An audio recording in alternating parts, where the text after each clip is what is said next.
The Orcas are a series of dark machine monsters based on brass instruments and heavenly imagery, and they're also a part of the World Legacy lore. They're also quite a potent deck and engine that play well with a surprisingly large number of decks. The engine's end board usually consists of IP Masquerena in the extra monster zone, with Galatea, the Orcus automaton, co-linked with it. Galatea will have searched out an Orcus Crescendo, a counter trap which negates a monster effect or a spell trap card's activation, and banishes that card as long as you have an Orcus on field. Importantly, you'll also have an Orcus Harp Horror and a Dingirsu, the Orcust of the Evening Star, in your graveyard, alongside a banished Orcus Simple Skeleton. This board represents an Omni-Negate and the materials to make a play, such as summoning an SP Little Knight, alongside the ability to do the entire line on your next turn again. While this board on its own isn't that impressive, the amount of follow-up it gives you, as well as the ability to pivot the Orcus monsters into materials for another deck's extra deck plays, makes this engine very powerful. The thing is, the deck's main draw is often how versatile it can be,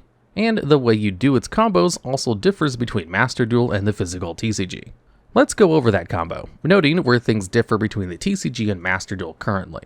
You always want to start by normal summoning Girsu, the Orcus Mech Knight, and use its effect to send Orcus Harp Horror from your deck to the graveyard.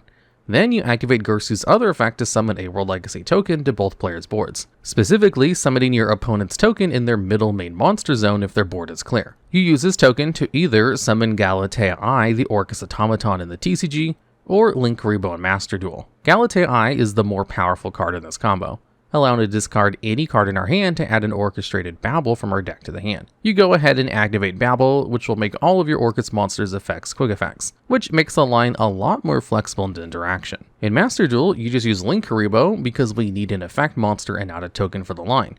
So you won't be able to search Babble, but the rest of the combo works exactly the same. Afterwards, you use Harp Horror to summon Orcus Nightmare from your deck. Use the Nightmare in the Link 1 you just summoned to make the Link 2 Galatea from your extra deck in the left extra monster zone so it points to your opponent's token. Then we can summon Dingirsu, the Orcust of the Evening Star, using Galatea as a material thanks to Dingirsu's effect. On summon, we'll reattach our Harp Horror and Banishment if we're going first, or send an opponent's card to the graveyard if we're going second and need the interaction. Afterwards, we'll use Orcus Nightmare's effect Engrave to banish itself to dump Orcus Simple Skeleton from our deck. Link off Dingirsu and Girsu to summon IP Masquerena, then use Simple Skeleton to reborn the Link to Galatea, pointing to our IP.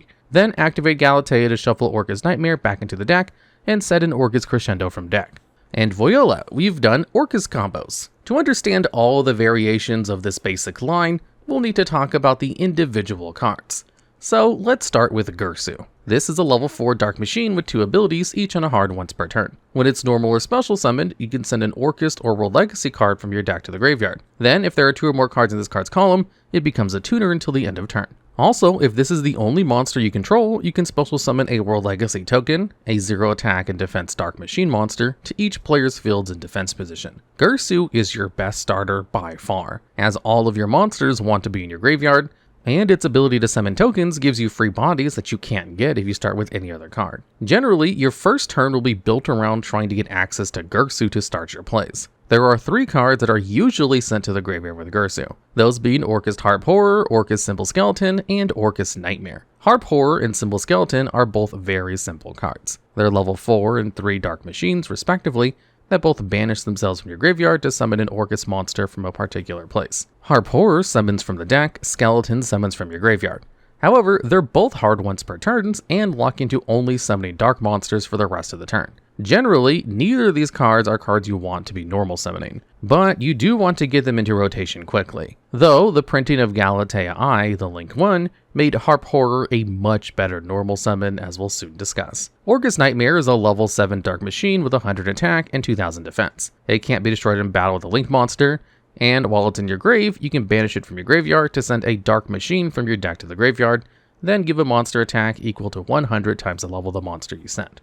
This effect is a hard once per turn and locks you into darks just like the other 2 cards. Orcus Nightmare is incredibly important for the deck, as it's one of the ways you can pivot into World Legacy cards, including the last main deck monster in the engine, World Legacy World 1. As we'll discuss in just a bit, finding Nightmare in the combo is imperative both to give you more options against hand traps and to get enough materials in the graveyard and banishment for your entire combo. However, it is a brick, so you'll usually just play 1 copy. On the topic of bricks, we have the brickiest of all bricks, World Legacy World 1. This level 8 Dark Machine has 500 attack and 2500 defense. It has an effect where, if it was normal summoned or set, it can't be destroyed in battle with a monster special summon from the extra deck, but that honestly never comes up. Finally, it has 2 effects that are both hard once per turns. If it's sent to the graveyard, you can special summon a World Legacy monster from your hand, which does nothing in this engine. However, while it's in your graveyard, you can banish it to special summon a banished Orcus monster, and then you're locked into dark for the turn. This card is a complete garden, as it does nothing when you draw it, but the recursion it gives the deck is invaluable on your second turn, so you do need to play it to help clean up longer games. It's not a part of the main combo, but it's something you'll send with your second or third activation of Girsu most games. Moving from main deck monsters, we'll talk about the few spell and trap cards that the engine uses. First is Orchestrated Babble. This is a field spell that, as we said, makes all of your Orcus monsters' effects quick effects. However, it also has the effect where, while it's in your graveyard, except the turn it's sent there, you can send a card from your hand to the grave to pick it back up. The second effect is nice to have, but it comes up very rarely. If it didn't have the restriction, you could send it off of Girsu and get it back in a pinch. But since it doesn't work that way, it really only comes up in specific situations in very grindy games. Making your entire deck operate at quick effect speed is so powerful that you'll play the card anyway in any deck more dedicated to the Orcus engine. Orcus Crescendo, as we said earlier, is a counter trap that negates almost anything and then banishes that card. However, it also has a graveyard effect. You can banish it from the grave to add back any banished Dark Machine monster or add one from your deck to your hand. However, the turn you activate this effect, you can't summon any of the monsters except for Dark Machine monsters before or activating the effect. Also, you can't activate more than one Crescendo effect a turn, and only once that turn. Crescendo is a powerful form of interaction that also gives you more follow-up in the late game, and is a linchpin of the strategy. You always play it, but usually only one copy. Finally, we have Orchestrated Return. This is a normal spell that sends an Orcus or World Legacy card from your hand to the grave and lets you draw 2 cards, and it's a hard once per turn. This is amazing in the archetype, as most of your cards want to be in the graveyard anyway, so this is basically just a pot of greed with no downsides. It does send as a cost, however, rather than as part of the effect. So Ash Blossom will stop you from drawing, but you'll still have to pay the cost. Though again, if you're relying on this to send a Harp Horror to the grave, this can actually be a good thing. Return is extremely powerful, but you don't really want to draw multiples, and it isn't important enough to put up with that. So it's usually played at about 2 copies. Next up, we have the extra deck monsters, which are very powerful. We'll start with Galatea Eye. This is a Link 1 Dark Machine that requires a World Legacy or Orcus monster as a material. You can only Link summon it once per turn, and it can't be used as a material for an XC summon. You can send a card from your hand to the grave to add either a World Legacy monster or Orchestrated Babble from your deck to your hand. While it's in your grave, you can banish another Orcus card from your graveyard to special summon it, and both of these effects are hard once per turns. For old-time players who probably don't recognize this card, Galatea Eye is a later support card for Orcus, and it's one of the craziest cards the deck could possibly have received. For one thing, it fixes a problem we'll talk about a lot in this video, which is that Galatea, the Link 2, is a hard once per turn, and the only way to search spell and trap cards in the deck. This meant that before Galatea Eye, you had to choose between either adding Babble or Orcus Crescendo if you didn't hard draw one of them. This meant that a lot of versions of the deck just skipped on Babble entirely because you really needed Crescendo to give the deck teeth it needed to compete. So having access to both of these cards as part of your setup combo every game makes the deck a lot more competitive. However, the biggest advantage of Galatea Eye is actually that it's just a Link 1 that uses any Orcus monster. This means that Harp Horror, which used to be a bit of a brick, is now actually full combo. You can simply normal summon it, then use it as a material for Galatea Eye, then activate it from grave to get Girsu, and then go from there. Before, you would need to play a Link monster specifically to eat up your normal summons if you wanted to do this line, and all that was available was Clara and Rushka the Ventrilo duo, which could only be summoned after your battle phase, and couldn't be summoned on turn 1 at all, so this wasn't much help. All of this to say is that Galatea Eye is one of the best cards the deck could have possibly received. Next, we have OG Galatea. This is a Link 2 monster that requires 2 effect monsters, including an Orcus monster to summon. It has the effects where, as long as it points to a monster, it can't be destroyed by battle. And you can target one of your banished machine monsters, shuffle into the deck, then set an Orcus spell or trap card directly from your deck. The effect is a hard once per turn. Galatea is your main way of accessing your spell and trap card lineup and resetting your banished monsters, which makes it a pretty pivotal card to the deck. You also don't need to have an Orcus spell or trap card to set from your deck to use its effect, which means you can activate it to just shuffle an Orcus Nightmare or something back into your deck in the late game. While this doesn't give you direct card advantage, this does make sure the Harp Horror always has something to summon even in later turns. So you'll be wanting to do this essentially every turn if you can. Galatea is a critical part of the deck and something you'll always be summoning as part of your combo. Finally, for the monsters in the main combo, we have Dingirsu, the Orcust of the Evening Star. This is a rank 8 Dark Machine monster with 2600 attack and 2100 defense. It requires 2 level 8 monsters, but can also be summoned by ranking up on top of any Orcus Link monster you control. You can only special summon it once per turn. If a monster you control would be destroyed by battle or card effect, you can detach an Xyz material from Dingirsu instead. Finally, when it's special summoned, you can activate one of the following effects. You can send one card your opponent controls to the graveyard, or attach one of your banished machine monsters to it as a material. Dingirsu is a very powerful piece of interaction that also has applications during your combo turns. Recurring a banished Harp Horror without shuffling it back into the deck with Galatea means you're guaranteed to have follow-up on your next turn. The removal mode is incredibly strong too, as it gets around both targeting protection and destruction protection. It's a very potent form of interaction that can even function as interruption on your opponent's turn if you combine an Orcus Symbol Skeleton and an Orcus Babel to reborn Dingirsu on your opponent's turn. Dingirsu is a potent and flexible card that any Orcus deck would be remiss to go without. The final staple of the engine is one that we haven't actually talked about yet, that being Enlilngirsu, the Orcus Mech Knight. This is a Link 4 Dark Machine monster that requires 2 or more monsters as materials, including an Orcus Link monster. As an ignition effect, you can target a banished Orcus or World Legacy card and add it to your hand. Then shuffle a card from your hand into your deck. Then you gain control of an opponent's monster. Also, while this card is in your graveyard, during your main phase, if it was sent to the graveyard this turn from the extra monster zone, you can banish it to send one card on the field to the graveyard.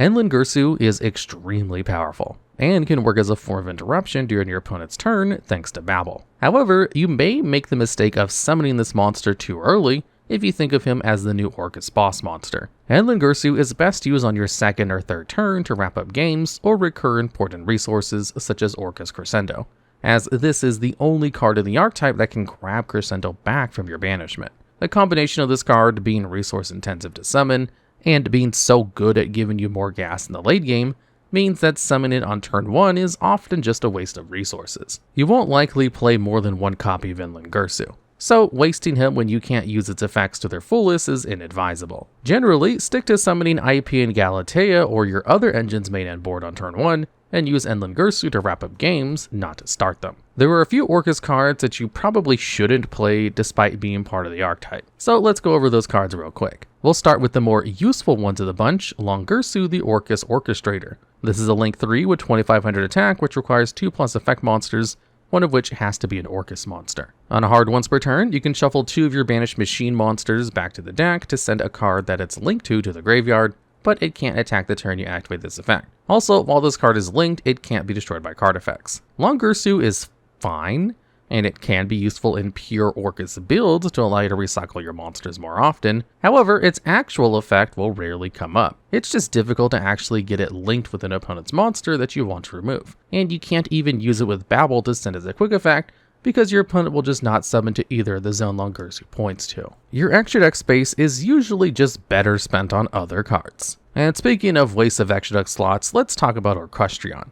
This is a Link 4 monster that has 3000 attack and requires 2+ monsters, one of which must be an Orcus monster. They can shuffle 3 of your banished machine monsters into your deck to shrink the attack and defense of any linked monster your opponent controls to 0, and negate their effects. And this effect is a hard once per turn. While this card is linked, it can't be destroyed by battle or card effects. Orcustrion asks for too much for too little. It can easily be played around and requires you to banish 3 monsters and keep them banished until you want to go for your big negate play. You won't be able to use Galatea to set Crescendo and have Orcustrion set up in the same turn with almost any hand. It's just not worth giving up your Crescendo setup for the chance of negating multiple cards with Orcustrion. Next on the docket is Orcus Brass Bombard. This is a level 1 tuner with the effect where you can banish it from your graveyard to special summon an Orcus monster from your hand, but you're locked into dark monsters for the rest of the turn. This is a card that was fine in the past, but has been power crept out of relevancy. The most it can do is allow you to unbreak an Orcus Nightmare in your hand, which is nice, but it's not worth a card slot considering it's not the best normal summon if you don't have exactly Nightmare in hand. It's ultimately just not worth including when you have far better normal summons available. Next, we have a suite of spell and trap card support that don't make the cut.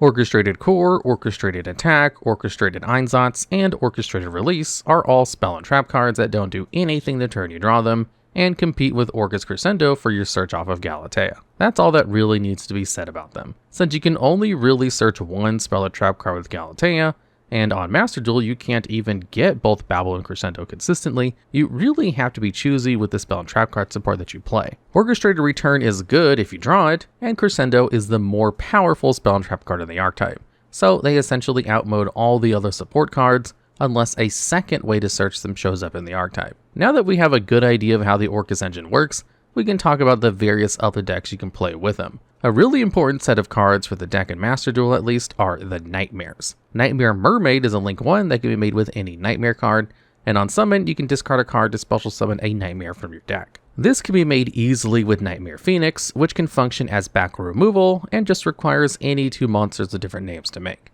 By using Mermaid to summon Orcus Nightmare, you can then go into Galatea, the Orcus Automaton, and use Orcus Nightmare from Grave to send Harp Horror, getting into the Orcus engine that way. This means that any two monsters with different names can represent a full Orcus combo in Master Duel, which increases the way you can build Orcus and what decks you can combine with it drastically. This is the main advantage of Orcus on Master Duel over the TCG at the moment.